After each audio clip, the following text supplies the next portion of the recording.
যে জিনিসটা আশ্বস্ত হয়েছি ইনশাল্লাহ রংপুরকে ঘিরে আমাদের এই কৃষি হাব এবং এই অঞ্চলের কৃষকদেরকে কৃষি নির্ভরশীল পণ্যটাকে কিভাবে আমরা বাজারজাত করে আমাদের কৃষকদের মধ্যে অর্থনৈতিক সমৃদ্ধি আনা যায় সেই বিষয়টিকে আমাদের সর্বোচ্চ গুরুত্ব দেওয়ার ক্ষেত্রে আমরা দাবি করেছি এবং এটা বাস্তবায়ন হবে ইনশাআল্লাহ। মানুষের কর্মক্ষেত্র তৈরি করার জন্য রংপুরে একটা ইনস্টিটিউট করা দরকার, যার মাধ্যমে এই ভাষা শিখবে, অন্যান্য ট্রেনিং শিখবে এবং বিদেশে যাওয়ার জন্য সকল প্রক্রিয়া সম্পন্ন করে বিদেশে আমরা রপ্তানি করব।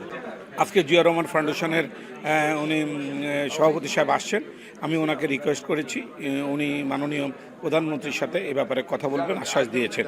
ইনশাল্লাহ উনি কথা বলবে এবং আমরাও আমাদের দিক থেকে চেষ্টা করব এখানে একটা ইনস্টিটিউট করে আমরা এই অঞ্চলের যুবকদেরকে বিদেশে পাঠানোর জন্য কাজ করব ইনশাল্লাহ। যে রংপুরের জন্য কী করা যায় ইতিমধ্যে বর্ণনা করা হয়েছে।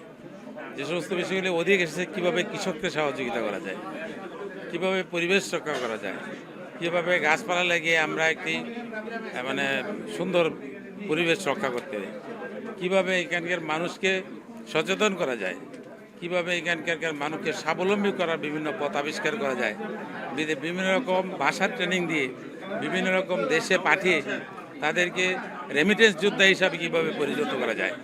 এইভাবে একাধিক পরিপূর্ণ, যেমন কিছু কিছু ক্ষুদ্র শিল্প ব্যবস্থাপনা করা যেতে চায়। এইগুলোর মাধ্যমে এক একটা মানুষ প্রত্যেকে নিজে নিজে এক একজন শিল্পোদ্যোক্তা হতে পারে। আমরা এখানে তুলে ধরতে চাইছি, আলোচনা করছি যে এই দেশের মানুষের জনগণের মঙ্গলের জন্য কি করা যেতে পারে ফাউন্ডেশনের মাধ্যমে, সেইটা নিয়ে আমরা পর্যালোচনা করছি। ইনশাল্লাহ এখান থেকে যে সমস্ত মতামতগুলো আসছে আমরা ভবিষ্যতে এটি অ্যানালাইসিস করে যা যা সম্ভব করার চেষ্টা করব।